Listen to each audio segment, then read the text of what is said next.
താങ്കൾ ഇവിടെ കൺവെൻഷനിൽ പ്രസംഗിച്ചപ്പോൾ ആ പ്രസംഗത്തിന്റെ വീഡിയോ എടുത്തിട്ട് ഒരു സോഷ്യൽ മീഡിയ ട്രോൾ ഇങ്ങനെ വരുന്നുണ്ട്. താങ്കൾ കണ്ടിരുന്നു VSന്റെ ഒരു പ്രതികരണമൊക്കെ വെച്ചിട്ട്? ഇങ്ങനെയൊക്കെ ആണെങ്കിലും ഞാൻ ജന്മസിദ്ധമായി ഹാസ്യാനുഭവത്തിൻ്റെ ഒരാളാണ്. തമാശ പറയാൻ വളരെ ഇഷ്ടമാണ്. ചന്ദ്രശേഖരൻ്റെ വധത്തിൽ പാർട്ടി ആകെ ഒരു വിഷമത്തിലായി. അങ്ങോട്ടും വയ്യ ഇങ്ങോട്ടും വയ്യ, കുടുങ്ങിയ ഒരു തവണ. ആ സമയത്ത് അത് പരിഗണിക്കാതെ VS അച്യുതാനന്ദൻ മറുവശത്ത് ചന്ദ്രശേഖരൻ്റെ കൂടെ കൂടിയിട്ട് വലിയ ഹലാക്കുണ്ടാക്കി.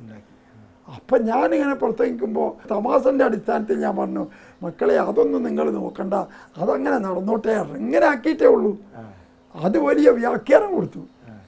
അച്യുതാനന്ദൻ്റെ പരിപാടി പണ്ട് തന്നെ മൂപ്പര് തമാശയിൽ അങ്ങനെ പറയാണ്, നാട്ടുകാർ, പ്രവർത്തകർ, രാഷ്ട്രീയ പാർട്ടിക്കാർ അത് ഗൗരവമായിട്ട് എടുക്കേണ്ട, അതങ്ങനെ നടന്നോട്ടേ അറിഞ്ഞു ഞാൻ.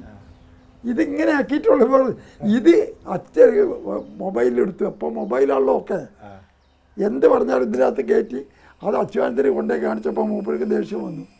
അതിന് മറുപടി പറഞ്ഞ് മുഖ്യമന്ത്രിയാണ്, അന്ന് സംസ്ഥാന കമ്മിറ്റി സെക്രട്ടറിയാണ് മുഖ്യമന്ത്രി, പാർട്ടി സെക്രട്ടറിയാണ്.